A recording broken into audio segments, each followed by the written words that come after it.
Hello, this is Dr. Hamza Tanzil. Welcome to my YouTube channel, Biology in Seconds. अस्सलाम वालेकुम students, this is doctor Hamza Tanzeel और आज हम discuss करने जा रहे हैं स्टूडेंट्स अपना टॉपिक बायोलॉजिकल मॉलिक्यूल। और जैसा कि आप सब जानते हैं कि हम पास पेपर यूएचएस के डिस्कस कर रहे हैं 2008 से लेकर 2016 तक जो है। तो आज का जो टॉपिक है वो बायोलॉजिकल मॉलिक्यूल है। तो बिना टाइम वेस्ट किए हम इसको स्टार्ट करते हैं। सबसे पहला एमसीक्यू स्टूडेंट आपको अपनी स्क्रीन पे जो नज़र आ रहा है वो ये है, the covalent bond formed between two monosaccharide is called. कह रहे हैं कि जो कोवेलेंट बॉन्ड है दो मोनोसैकेराइड्स के बीच में, उसे क्या कहते हैं? Option A glycosidic bond, option B hydrogen bond, option C peptide bond and option D disulphide bond. तो स्टूडेंट्स हम जानते हैं कि जो दो मोनोसैकेराइड्स के बीच में एक कोवेलेंट बॉन्ड बनता है that is called glycosidic bond.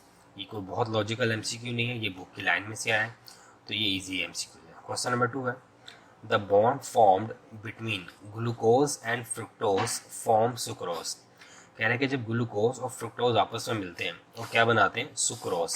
तो उनके दरमियान जो एक बॉन्ड बनता है वो किस किस्म का होता है?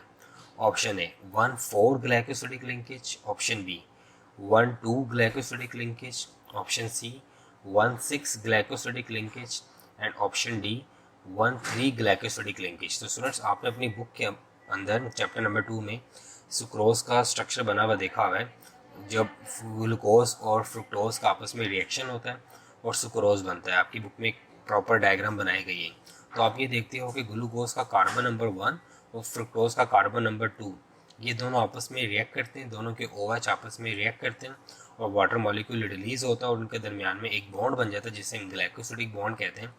तो उसके अकॉर्डिंग इसका जो राइट आंसर बनेगा वो स्टूडेंट कौन सा होगा? 1,2 ग्लाइकोसिडिक लिंकेज।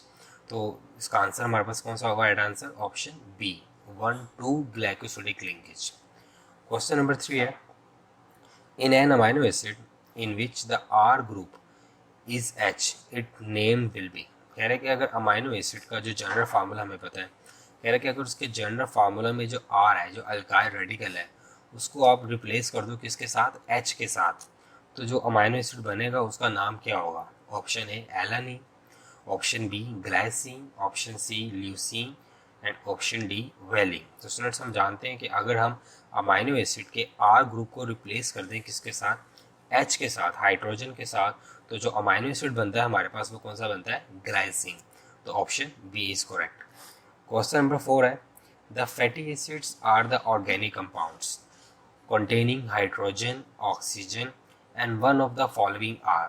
कह रहे कि फैटी एसिड एक ऑर्गेनिक कंपाउंड है, इसमें हाइड्रोजन होता है, ऑक्सीजन होता है और इसके अलावा क्या होता है? Option A COOH carboxylic group, B NH2 amino group, C acyl group and D sucrose. तो स्टूडेंट्स हम जानते हैं कि जो फैटी एसिड होते हैं, फैटी एसिड के अंदर हमारे पास कौन सा ग्रुप होता है? कार्बोक्सिलिक ग्रुप होता है, COOH। तो इसका जो राइट आंसर है वो हमारे पास कौन सा होगा? Option A COOH। अगर हम फैटी एसिड का जनरल फार्मूला देखें तो उसके अंदर भी आपको R C+O और साथ में क्या नजर आता है? COOH, जिसे हम क्या कहते हैं? कार्बोक्सिलिक ग्रुप कहते हैं। तो option A is the right answer. Question number 5 है, the combination of a pentose sugar with a base result in a compound is known as.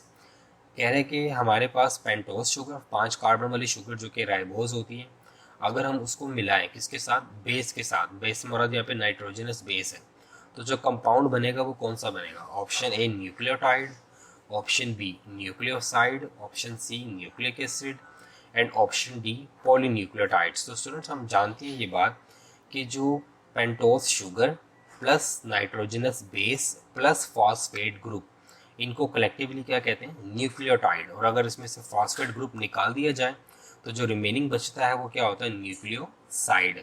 तो उसके मुताबिक हमारे पास यहाँ पे जो राइट ऑप्शन बनेगा वो कौन सा बनेगा? न्यूक्लियोसाइड, क्योंकि यहाँ पे सिर्फ उसने पेंटोज शुगर और नाइट्रोजनस बेस की बात की है, उसने फॉस्फेट ग्रुप को यहाँ पे इंक्लूड नहीं किया। अगर वो फॉस्फेट ग्रुप को इंक्लूड करता तो डेफिनेटली हमारा आंसर क्या होता? ए। लेकिन अभी उसने फॉस्फेट ग्रुप को चूंकि मेंशन नहीं किया तो हमारा आंसर क्या होगा? B nucleoside. क्वेश्चन नंबर 6 है, एन एंजाइम एंड सबस्ट्रेट। कह रहा है कि एंजाइम और उसका substrate react through a special features और साइट प्रेजेंट इन एंजाइम। कह रहा है कि एंजाइम और उसका सबस्ट्रेट एक दूसरे के साथ रिएक्शन करते हैं एक स्पेसिफिक जगह पर जो एंजाइम्स के ऊपर होती है, उसे क्या कहते हैं? Option A building site, option B active site, option C catalyst site and option D inhibition site. तो स्टूडेंट्स हम जानते हैं कि एंजाइम्स के ऊपर एक चार्ज बेरिंग साइट है जो कि बनी होती है फ्यू अमीनो एसिड से, उसे हम किसका नाम दे रहे होते हैं? एक्टिव साइट का, जिसके ऊपर आकर सबस्ट्रेट क्या होता है? बाइंड होता है और after forming enzyme substrate complex वो किस में कन्वर्ट हो जाता है? प्रोडक्ट में। तो इसका जो राइट आंसर है वो हमारे पास कौन सा होगा? Option B active site. Question number 7 है the non protein part of enzyme which is covalently and permanently bounded is called. कह रहे हैं कि अगर non protein part of enzyme जो कि एंजाइम के साथ एक परमानेंट कोवलेंट बॉन्ड बना के रहे, उसे क्या कहते हैं? Option A prosthetic group, option B cofactor, option C coenzyme and option D activator. Students आपने कोफैक्टर पढ़ा था, non protein part of enzyme, फिर आपने आगे से पढ़ा था कि कोफैक्टर 3 तरह के होते हैं। एक्टिवेटर जो कि डिटैचेबल कोफैक्टर होते हैं, फिर आपने पढ़ा था वो कोफैक्टर जो कि लूजली अटैच्ड होते हैं एंजाइम्स के साथ, वो आपने पढ़ा था कि वो कोएंजाइम्स हैं। और वो कोफैक्टर जो कि कोवलेंट बॉन्ड बनाते हैं, वो कौन से थे? Prosthetic group. तो यहाँ पे उसने किसके बारे में पूछा? कोवलेंट बॉन्ड के बारे में ही पूछा कि कौन से फैक्टर एंजाइम के साथ कोवलेंट बॉन्ड बना के रहते हैं, तो दैट इज प्रोस्थेटिक ग्रुप। तो option A is the right answer. Question number 8 है one of the pyrimidine base is absent in DNA. कह रहे कि इनमें से कौन सी ऐसी नाइट्रोजनस बेस है पायरिमिडीन की जो कि डीएनए में नहीं होती? Option A uracil, option B thiamine, option C cytosine and option D adenine. तो स्टूडेंट्स ये बात तो हम लोग जानते हैं कि डीएनए के अंदर जो 4 तरह की नाइट्रोजनस बेसिस है वो कौन सी है? एडेनिन, थायामीन, गवानीन और साइटोसिन। और जो आरएनए के अंदर नाइट्रोजनस बेसिस हैं वो कौन सी हैं? एडेनिन, गवानीन, साइटोसिन और यूरासिल। मतलब आरएनए के अंदर थायामीन के रिप्लेस में क्या आती है? यूरासिल आती है। तो उस लिहाज से यहाँ पे यूरासिल मेंशन्ड है। यूरासिल तो डीएनए में नहीं होती है, तो आरएनए में होती है। So right answer is A uracil. ये एब्सेंट होती है किसके अंदर? डीएनए में, और प्रेजेंट होती है किसके अंदर? आरएनए में। क्वेश्चन नंबर 9 है enzyme increase the rate of reaction bye. कह रहे कि जो एंजाइम्स है वो इंक्रीज करते हैं रेट ऑफ रिएक्शन बाय, मतलब एंजाइम रिएक्शन के रेट को इंक्रीज करेगा कैसे?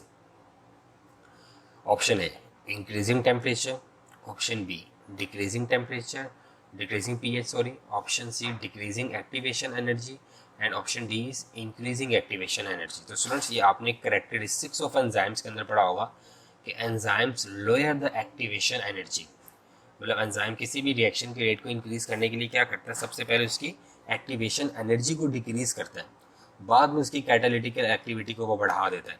तो इसीलिए इस यहाँ पे जो राइट आंसर बनेगा वो क्या बनेगा? Decreasing activation energy. और आप जानते हो एक्टिवेशन एनर्जी क्या होती है? वो एनर्जी जो कि किसी भी केमिकल रिएक्शन को इनिशिएट करवाने के लिए रिक्वायर्ड होती है, उसे एक्टिवेशन एनर्जी कहा जाता है। तो एंजाइम किसी भी रिएक्शन की एक्टिवेशन एनर्जी को डिक्रीज करता है और फिर उस रिएक्शन को क्या करता है? एक्सेलरेट करता है at a high speed. Question number 10 हमारे पास है carbohydrates are organic molecules and contain 3 elements. Option A है carbon, water and oxygen, option B है carbon, sulphur and hydrogen, option C है carbon, calcium and hydrogen and option D है carbon, hydrogen and oxygen. तो students हम जानते हैं कि carbohydrates के अंदर 3 एलिमेंट्स होते हैं, कार्बन, हाइड्रोजन और ऑक्सीजन। अगर आपको इसका जनरल फार्मूला याद हो CxH2O, तो उसमें क्या क्या है? कार्बन आता है, हाइड्रोजन आता है और ऑक्सीजन आता है। तो option D is the right answer. Question number 11 है which one are intermediate in respiration and photosynthesis both.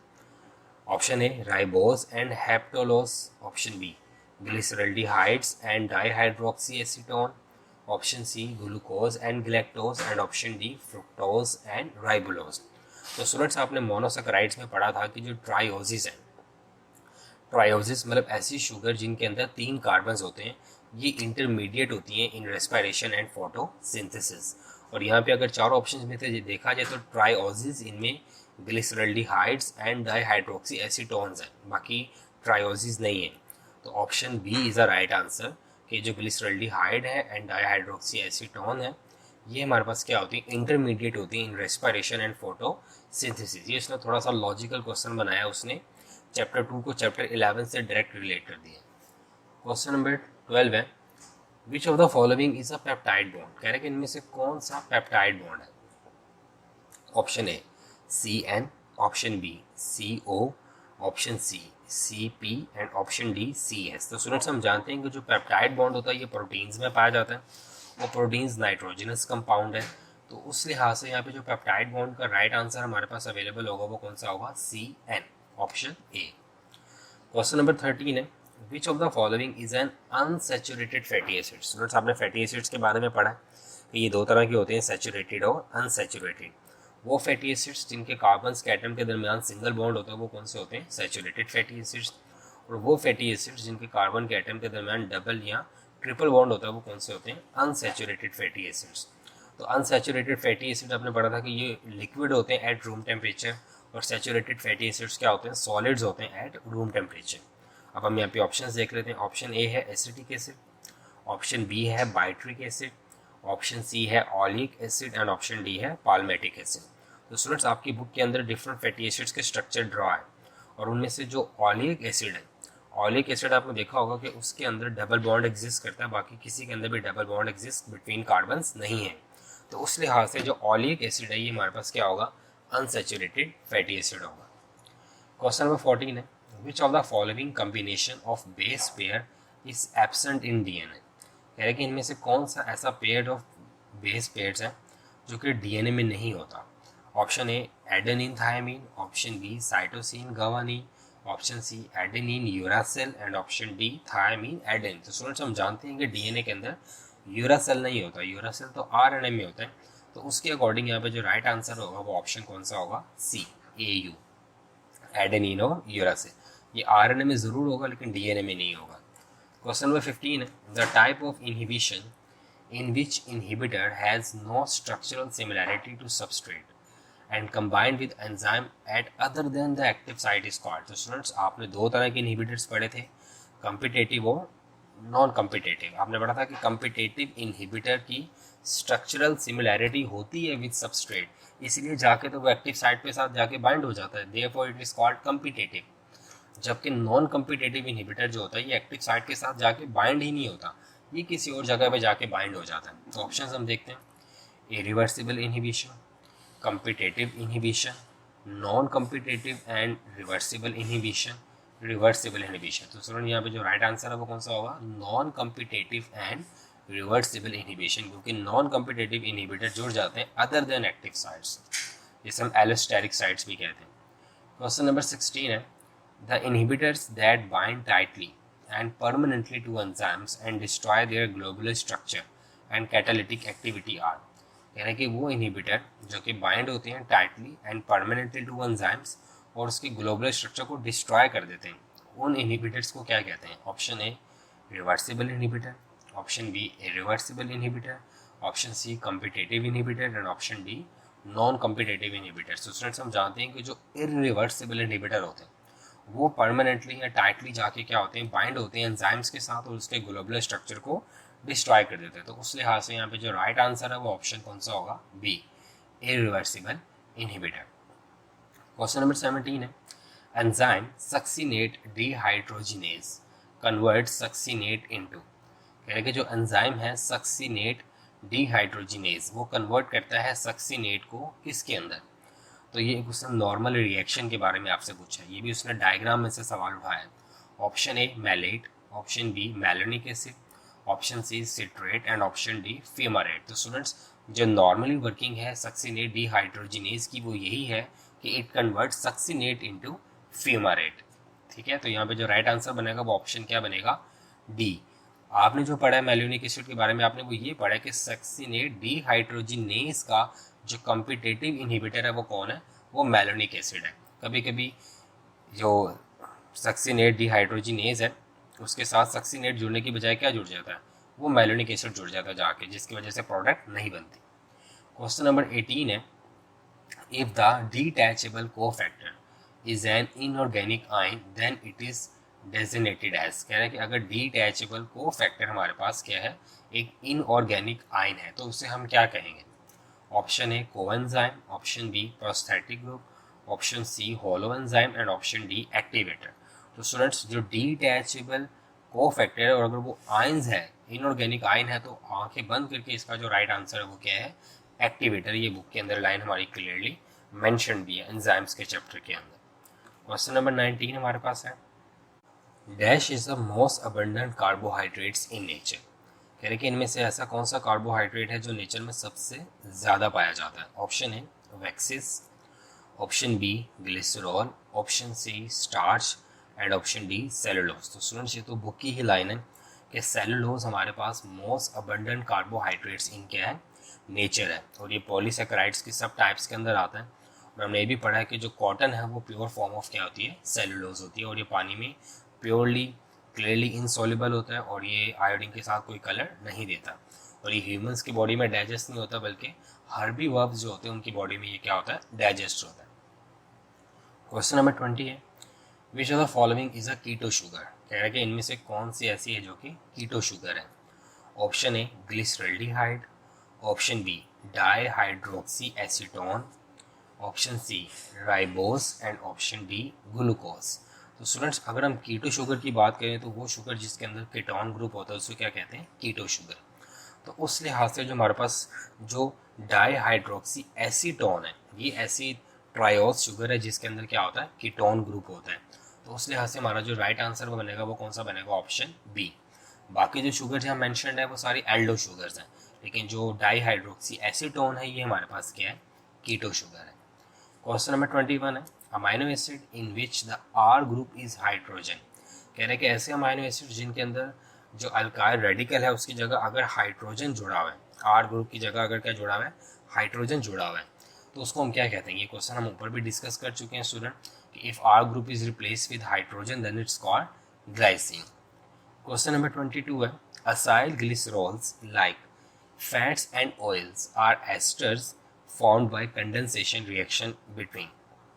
कह रहे कि असाइल ग्लिसरॉल्स के अंदर क्या है, असाइल ग्लिसरॉल के अंदर के बीच में के अंदर कौन सा बॉन्ड होता है, एस्टर्स बॉन्ड होता है।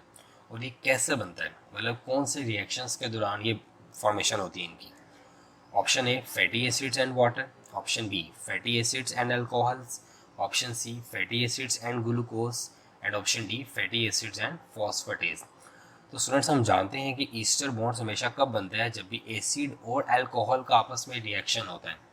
तो यहाँ पे जो ऑप्शन बी है fatty acids and alcohol, it is the right answer, क्योंकि जब भी ये फैटी एसिड्स और अल्कोहल्स आपस में रिएक्शन करते हैं तो क्या बनता है, एस्टर बॉन्ड बनता है, और वो असाइल ग्लिसरॉल्स की फॉर्मेशन के अंदर भी इन्वॉल्व होता है। क्वेश्चन नंबर 23 है, which of the following is purine. आपने पढ़ा था स्टूडेंट्स के नाइट्रोजनस बेस दो तरह की होती हैं, प्यूरीन और पायरिमिडीन। प्यूरीन एडेनिन और गवानिन, और पायरामिडीन कौन सी होती थी, थायामीन, साइटोसिन और यूरासिल। कह रहे हैं कि इनमें से कौन सी प्यूरीन है, डबल रिंग नाइट्रोजनस बेस है। तो यहाँ पे हमारे पास ऑप्शन ए है गवानिन, ऑप्शन बी है साइटोसिन, ऑप्शन सी है थायामीन एंड ऑप्शन डी है यूरासिल। तो स्टूडेंट्स उसके अकॉर्डिंग हमारे पास जो राइट आंसर बनेगा यहाँ पे वो क्या बनेगा, गवानिन, क्योंकि purine is a double ring और उसमें क्या क्या आता है, एडेनिन आता है और गवानिन आता है। तो उसके अकॉर्डिंग यहाँ पे जो ऑप्शन ए है it is the right answer. Question number 24 है, if the cofactor is covalently or tightly and permanently bonded to enzyme then it will be called। ये पीछे हम पढ़ चुके हैं कि अगर कोफैक्टर एंजाइम के साथ टाइटली बॉन्ड होगा या कोवलेंट बॉन्ड बनाकर रहेगा तो then it is called prosthetic group.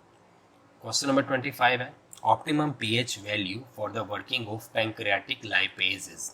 आपको पता है कि पैंक्रियाटिक लाइपेज जो है ये पैंक्रियास से आता है और ये लिपिड्स के डाइजेशन कर रहा होता है। तो स्टूडेंट हम जानते हैं कि इसकी जो ऑप्टिमम पीएच होती है फॉर देयर वर्किंग वो क्या होती है, 9। तो ऑप्शन देख लेते हैं हम, 4.5, 7.6, 2.0 और 9। तो उस लिहाज से हमारे जो राइट आंसर बनेगा वो कौन सा बनेगा, 9।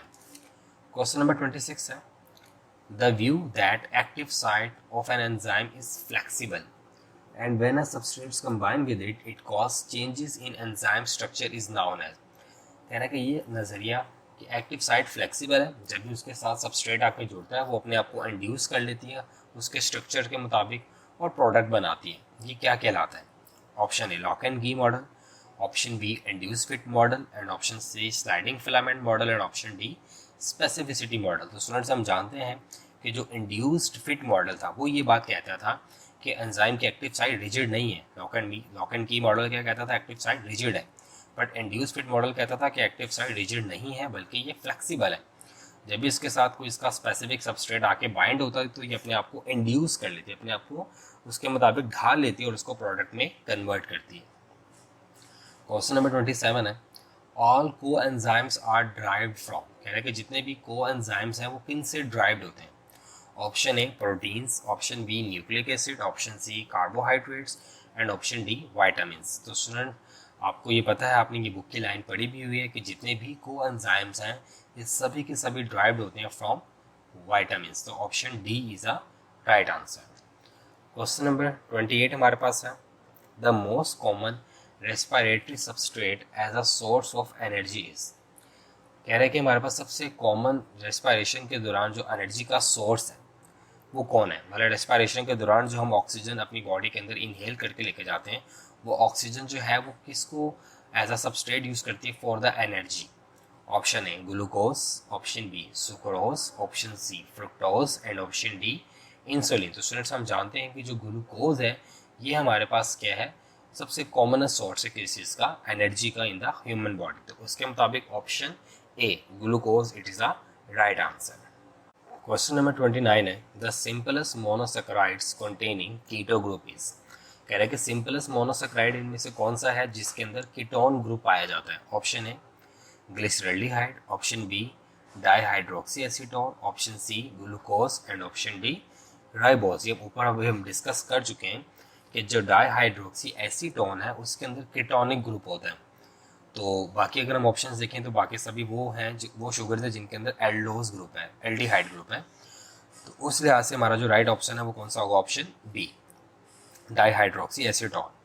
क्वेश्चन नंबर 30 है, if the genetic code is made up of 3 nucleotides the total possible genetic codes will be. कह रहे कि अगर जो हमारे पास जेनेटिक कोड है वो 3 न्यूक्लियोटाइड्स पर मुश्तमिल है तो टोटल जेनेटिक कोड्स कितने होंगे। तो स्टूडेंट्स हम जानते हैं कि हमारे पास 4 नाइट्रोजनस बेसिस होती हैं ऐसे ही आरएनए के अंदर। अगर हम 4 को 4 की पावर 3 करें, 4 मल्टीप्लाई बाय 4 मल्टीप्लाई बाय 4, तो हमारे पास आंसर क्या आएगा 64। तो हमारे पास जो पॉसिबल जेनेटिक कोड्स होंगे वो कितने होंगे 64। तो ऑप्शन देख लेते हैं 4, 20, 64 या 61। तो स्टूडेंट्स हम जानते हैं कि हमारे पास 4 क्या होती हैं नाइट्रोजनस बेसिस होती हैं, एडेनिन, गवानिन, साइटोसिन और यूरासिल, क्योंकि जेनेटिक कोड तो आरएनए होता है, ठीक है। और अगर हम उसको 4 की पावर 3 करें तो हमारे पास आंसर क्या आएगा 64। तो option C is the right answer.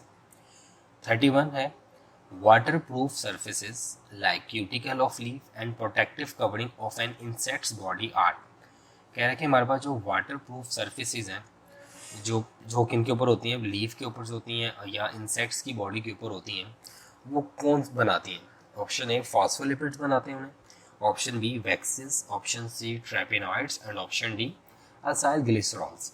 तो स्टूडेंट्स हम जानते हैं कि जो वैक्सीज होती हैं इन्हें हम क्या कहते हैं, इन्हें ही हम प्रोटेक्टिव कवरिंग्स कहते हैं। और इन्हें हम क्या कहते हैं, ये प्रोटेक्टिव कवरिंग्स हैं किन के अराउंड होती हैं, ये हमारे पास लीव्स के, फ्रूट्स के और इंसेक्ट्स के एक्सोस्केलेटन में होती हैं। तो option B is the right answer. Question number 32 है, in translation the terminating codon is. Translation के प्रोसेस के अंदर वो कोडोन जो कि उस रिएक्शन को स्टॉप करता है वो कौन सा है। तो स्टूडेंट हमने पढ़ा था कि जो हमारे पास टर्मिनेटिंग कोडोन है वो 3 है, UAA, UGA और UAG। अब हम देखते हैं इनमें कौन सा अवेलेबल है यहाँ पे। Option A GUA, option B UAA, option C UUG and option D AGU। तो स्टूडेंट हमारे पास जो राइट आंसर है वो कौन सा होगा UAA। ये हमारे पास कौन सा कोडोन है, स्टॉपिंग कोडोन है। इसके अलावा 2 और कौन सा मैंने बताया, UGA और UAG, जो यहाँ पे नहीं है। क्वेश्चन नंबर 33 है, all coenzymes are derived from. ये हम डिस्कस कर चुके हैं अभी ऊपर ही कि कोएंजाइम्स ड्राइव्ड होते हैं किनसे, विटामिन से। जो MCQs रिपीट हो रहे हैं उनको अच्छे से मेमोराइज कर लो, ये आपको आ सकते हैं MDCAT के अंदर। क्वेश्चन नंबर 34 है, the competitive inhibitors have structural similarity with. ये भी मैंने ऊपर डिस्कस किया अभी थोड़ी देर पहले कि जो कम्पिटिटिव इनहिबिटर्स थे इनके स्ट्रक्चरल सिमिलैरिटी किसके साथ थी, सबस्ट्रेट के साथ थी। इसलिए तो एंजाइम बेचारा धोखा खा जाता था, वो इनको अपने साथ जुड़ने देता है इनहिबिटर्स को। तो option A active site, option B binding site, option C substrate and option D coenzyme. तो उसका राइट आंसर स्टूडेंट हमारे पास कौन सा होगा, substrate, option C. Question number 35 है, which of the following is the optimum pH of pancreatic lipase of enzyme, ये भी हम पढ़ चुके हैं। पैंक्रियाटिक लाइपेज जो एंजाइम है इसकी ऑप्टिमम पीएच कितनी है students? 9, option C. Question number 36 है, a cofactor tightly bound to the enzyme on the permanent basis is called, कह रहे कि ऐसा कोफैक्टर जो कि एंजाइम के साथ परमानेंटली बाउंड होता है, एंजाइम के साथ परमानेंटली जुड़ा होता है, ये भी हम ऊपर डिस्कस कर चुके हैं कि वो कोफैक्टर जो कि एंजाइम के साथ टाइटली या परमानेंटली कोवलेंट बॉन्ड बना के अटैच हो जाता है उसे हम क्या बोलते हैं? Prosthetic group. क्वेश्चन नंबर 37 है, monosaccharides are major components of, कह रहे हैं कि जो मोनोसैकेराइड्स होते हैं ये हमारे पास किन के मेजर कंपोनेंट्स होते हैं? Option A DNA, ATP, ribulose bisphosphate and cysteine, option B DNA, NAD and insulin, option C DNA, NADP, ATP and ribulose bisphosphate and option C DNA, RNA and myosin. तो student जो monosaccharides हैं इनके अंदर sugars होती हैं, ribose, glucose, fructose वगैरह वगैरह। अब हमने ये देखना है कि इनमें से ऐसा कौन सा पेयर है जिनके अंदर सभी के अंदर कोई शुगर पाई जाती है। तो स्टूडेंट्स हमारे पास जो ऑप्शन सी आपको नजर आ रहा है, DNA, NADP, ATP and ribulose bisphosphate, ये हमारे पास एक ऐसा सारे के सारे पेयर्स हैं जिनके अंदर हमारे पास क्या एग्जिस्ट करते हैं? शुगर एग्जिस्ट करते हैं। ये थोड़ा लॉजिकल सवाल था, ये मुझे अच्छा लगा सवाल। ये आपको 2023 के एमडी कैट में भी आ सकता है कि monosaccharides are major components of, तो आपने ये फाइंड करना है कि ऐसा कौन सा पेयर है जिसके अंदर सभी के अंदर शुगर्स एग्जिस्ट करते हैं। तो option C is the right answer. Question number 38 है, ब्लड ग्रुप एंटीजेंस कॉन्टेन, कह रहे हैं कि जो ब्लड ग्रुप की एंटीजेंस होती हैं उनमें क्या होता है? ऑप्शन ए हमारे पास क्या है? ग्लाइकोप्रोटीन्स, ऑप्शन बी हमारे पास है फॉस्फोलिपिड्स, ऑप्शन सी हमारे पास है ग्लाइकोलिपिड्स एंड ऑप्शन डी हमारे पास है स्फिंगोलिपिड्स। तो स्टूडेंट्स हम जानते हैं कि जो ब्लड ग्रुप एंटीजेंस होती हैं ये आरबीसीज के साथ जुड़ी होती हैं, उनके सर्फेसेस के ऊपर, वो किसकी मदद से जुड़ी होती हैं? ग्लाइकोप्रोटीन्स की मदद से। तो यहाँ पे जो राइट आंसर है वो ऑप्शन कौन सा वाला? A is a glycoproteins. Question number 39 है, myosin is a dash type of protein, कह रहे कि मायोसिन जो है वो कौन सी प्रोटीन है? Option A intermediate, option B simple, option C globular and option D fibrous. तो स्टूडेंट्स आप लोगों ने फाइब्रस और ग्लोबुलर प्रोटीन की क्लासिफिकेशन पढ़ी थी, तो हमने पढ़ा था कि जो मायोसिन है ये किस प्रोटीन के अंदर आती है? फाइब्रस प्रोटीन के अंदर आती है। तो option D is the right answer, fibrous protein. तो myosin is a fibrous type of protein. Question number 40 है, which one of the following is an example of unsaturated fatty acid, कह रहे हैं कि इनमें से कौन सी एग्जाम्पल है अनसैचुरेटेड फैटी एसिड्स की। और अभी हम ऊपर इसको डिस्कस भी कर चुके हैं कि अनसैचुरेटेड फैटी एसिड हमारे पास कौन सा है? ऑलिक एसिड, क्योंकि ऑयल्स के अंदर जो होते हैं वो अनसैचुरेटेड फैटी एसिड्स होते हैं। अभी हम यहाँ पे ऑप्शन देख लेते हैं, butyric acid, oleic acid, palmitic acid, acidic acid. तो यस, यहाँ पे जो ऑप्शन दिया गया वो ऑलिक एसिड का ही दिया गया, तो right answer is oleic acid.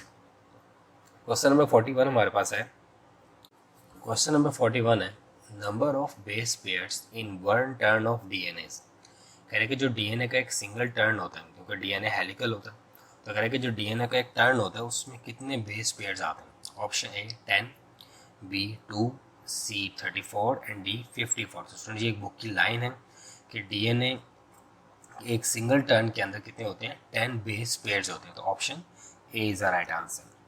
Question number 42 है, विच molecule the structure of enzyme is essential for activity of enzyme, कह रहे हैं कि एंजाइम का ऐसा कौन सा स्ट्रक्चर ज़रूरी है जो कि उसकी एक्टिविटी के लिए होना चाहिए?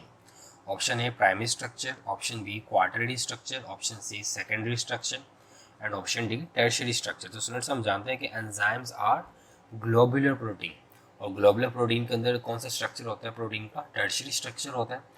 तो उस लिहाज से जो ऑप्शन यहाँ पे डी है is a right answer, tertiary structure होना ज़रूरी है एंजाइम का उसकी एसेंशियल एक्टिविटीज़ के लिए। क्वेश्चन नंबर 43 है, some enzymes require helper which is non protein part for its efficient functioning that is called. जब भी एंजाइम्स के हेल्पर की बात होगी तो एंजाइम्स के हेल्पर जो नॉन प्रोटीन होते हैं उन्हें हमेशा क्या कहा जाता है? कोफैक्टर। तो यहाँ पे ऑप्शंस क्या है? Accelerator, option B cofactor, option C prosthetic group and option D apoenzyme. तो the right answer here is cofactor, option B. Question number 44 है, pepsin protein digesting enzyme sets best pH. कह रहा है कि पेप्सिन जो है ये प्रोटीन को डाइजेस्ट करने वाला एंजाइम है, इसकी ऑप्टिमम पीएच कितनी है? Option A 3, option B 4.5, option C 2 and option D 6। तो स्टूडेंट्स हम जानते हैं कि पेप्सिन जो है ये चूँकि स्टमक के अंदर होता है तो स्टमक की पीएच एसिडिक होती है, तो उसका राइट आंसर कौन सा होगा? 2, सी ऑप्शन। क्वेश्चन नंबर 45 है, which one of the following is an example of competitive inhibitor. कह रहे हैं कि इनमें से कौन जो है वो एग्जाम्पल है कम्पिटेटिव इनहिबिटर की? ग्लूकोज, फ्यूमारेट, सक्सिनिक एसिड या मेलोनेट। तो स्टूडेंट्स हम जानते हैं कि जो मेलोनेट है ये कम्पिटेटिव इनहिबिटर है, क्योंकि हमने पढ़ा था कि जो सक्सिनेट डिहाइड्रोजिनेज एंजाइम है वो अपने साथ किसको बाइंड करता है? सक्सिनेट को। लेकिन इस सक्सिनेट से रिजेम्बलेंस कौन कर रहा होता है? मेलोनेट, क्योंकि जो एक कम्पिटेटिव क्या है? इनहिबिटर है। तो option D is a right option, malonate. Question number 46 है, the compound which on hydrolysis yield polyhydroxy aldehyde और कीटोन सब यूनिट्स आर। कह रहे कि ऐसे कंपाउंड्स जब उनकी हाइड्रोलिसिस की जाए तो उनसे पॉलीहाइड्रोक्सी एल्डिहाइड या कीटोन के यूनिट्स निकलें तो उन्हें क्या कहेंगे हम? लिपिड्स? नो, क्योंकि उनमें फैटी एसिड्स होते हैं। प्रोटीन्स? नो, उनमें अमाइनो एसिड्स होते हैं। सी पॉलीन्यूक्लियोटाइड्स? नो, उनमें न्यूक्लियोटाइड्स होंगे। And option D carbohydrates? Yes, क्योंकि कार्बोहाइड्रेट्स की डेफिनेशन क्या होती है केमिकली? पॉलीहाइड्रोक्सी एल्डिहाइड और कीटोन ग्रुप। क्वेश्चन नंबर 47 है, which one of the following is the formula structure of D alpha glucose. तो स्टूडेंट्स आपके फर्स्ट ईयर की बुक में चैप्टर नंबर 2 में कार्बोहाइड्रेट्स के अंदर ये स्ट्रक्चर्स बनाए गए हैं अल्फा डी ग्लूकोज का, जिसे हम ग्लाइकोप्यूरोपाइरेनोज कहते हैं। कह रहे कि इनमें से बताओ कौन सा करेक्ट स्ट्रक्चर है। और अगर आप ऑप्शन ए को देखो, बी को देखो, सी को देखो, डी को देखो, सबसे पहले बात आपके माइंड में ये आनी चाहिए कि जो ग्लूकोज होता है उसकी कार्बन नंबर 3 के अंदर चेंजेस आती है। कार्बन 3 के अंदर, कार्बन 3 के ऊपर इसका OH ग्रुप और H ग्रुप की क्या होती है? रिप्लेसमेंट हो जाती है। तो उस लिहाज से अगर हम देखें तो हमारे पास जो ऑप्शन ए और बी, अब इनको देख लेते हैं हम, क्योंकि इन दोनों में क्या हो रहा है? कार्बन नंबर 3 पे OH और H ग्रुप की चेंजेस हुई हैं। लेकिन अगर हम ऑप्शन बी को देखें तो उसमें कार्बन कितने टोटल? सिर्फ उसमें सिर्फ आपको दिखाए गए 1 2 3 4 कार्बन, 5 कार्बन दिखाए गए, जबकि ग्लूकोज तो 6 कार्बन वाला है। तो इसके मुताबिक हमारा ऑप्शन ए जो है वो क्या है? करेक्ट आंसर है। क्वेश्चन नंबर 48 है, secondary structure of protein is found in. कह रहे हैं कि प्रोटीन का जो सेकेंडरी स्ट्रक्चर है वो इनमें से किन के अंदर होता है? Option A trypsin, option B keratin, option C insulin and option D glucagon. Students आप लोगों ने जब फाइब्रस प्रोटीन्स पढ़ी थी तो आपने पढ़ा था कि फाइब्रस प्रोटीन के अंदर जो प्रोटीन का सेकेंडरी स्ट्रक्चर होता है वो ज़्यादातर पाया जाता है। और फाइब्रस प्रोटीन की एग्जाम्पल्स में आपने क्या पढ़ा था? Fibrin, keratin, myosin. तो उस लिहाज से हमारे पास जो कैरेटिन है इसके अंदर क्या होगा? सेकेंडरी स्ट्रक्चर ऑफ प्रोटीन पाया जाएगा। तो option B is a correct answer, keratin. और हम जानते हैं कि कैरेटिन प्रोटीन्स कहाँ कहाँ होती है? नेल्स एंड हेयर्स में। क्वेश्चन नंबर 49 है, vaccines are formed by combination of fatty acids with. कह रहे कि वैक्स जो है वो कैसे बनती है? फैटी एसिड्स को के साथ किसे कंबाइन करने से? Option A alcohol, option B glycerol, option C serine and option D cysteine. तो स्टूडेंट्स हम जानते हैं कि वैक्सीज के अंदर फैटी एसिड्स के साथ साथ क्या होता है? अल्कोहल्स भी होते हैं। तो option A is the right answer. Question number 50 है, फॉस्फोडाइस्टर बॉन्ड्स। हम जानते हैं कि ये जो फॉस्फोडाइस्टर बॉन्ड्स है ये कहाँ पे होता है? Between the nucleotides. तो कह रहे हैं कि इनमें से कौन सा जो है वो बेस्ट रिप्रेजेंटेशन है फॉस्फोडाइस्टर बॉन्ड की? Option A phosphate oxygen carbon, phosphate oxygen carbon, option B carbon oxygen phosphate, option C carbon oxygen phosphate, oxygen carbon and option D carbon carbon oxygen phosphate. तो student जो option C है it is the best representation of the phosphodiester linkage.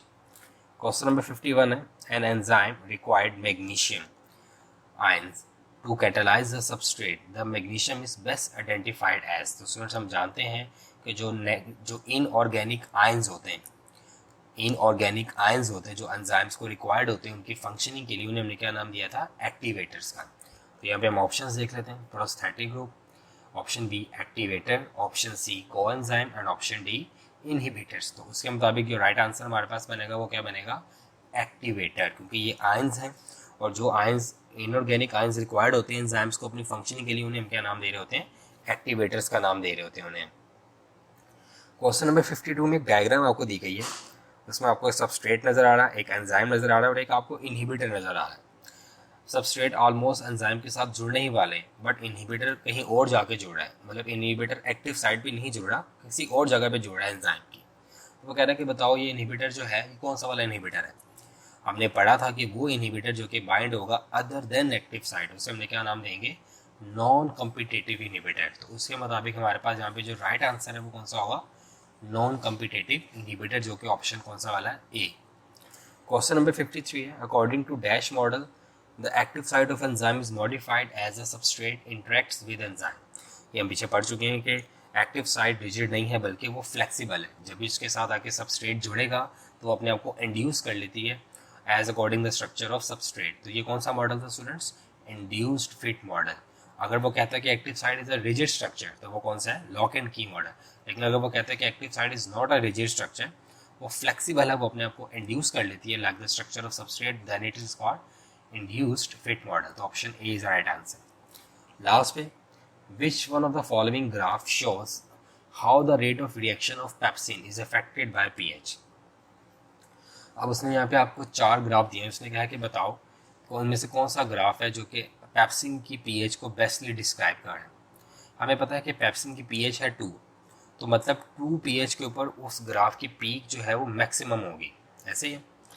Okay, graph A को देखो तो ये जाके 6 पे जाके पीक पे जा रहा है, तो हम कहेंगे नहीं। ग्राफ बी को देखो तो ये शुरू 4 से हो रहा है, ये तो बिल्कुल नहीं। ग्राफ सी को देखो तो ये 2 से ऊपर तो जा रहा है बट पीक इसकी 6 से 7 पे जा रही है। लेकिन अगर हम ग्राफ डी को देखें तो ये ऑलमोस्ट 2.5 के बीच में ये कहाँ जा रहा है, पीक पे जा रहा है। तो उसके मुताबिक हमारे पास option D is a right option graph. तो स्टूडेंट्स ये हमारे पास कुछ एमसीक्यूज से बायोलॉजिकल मॉलिक्यूल्स के लिहाज से। आपने इन एमसीक्यूज को डेफिनेटली ध्यान से सुना होगा और जो एमसीक्यूज रिपीटेड हुए उन्हें मेमोराइज भी किया होगा। इंशाल्लाह नेक्स्ट हम जो टॉपिक डिस्कस करेंगे वो किंगडम एनिमिलिया होगा और माइक्रोबायोलॉजी भी डिस्कस करेंगे हम साथ ही साथ में। तो नेक्स्ट वीडियो के तक मुझे इजाज़त दीजिए। अल्लाह हाफिज़, अपना ख्याल रखें और अपने एमडी गेट की तैयारी खूब अच्छे से कीजिए।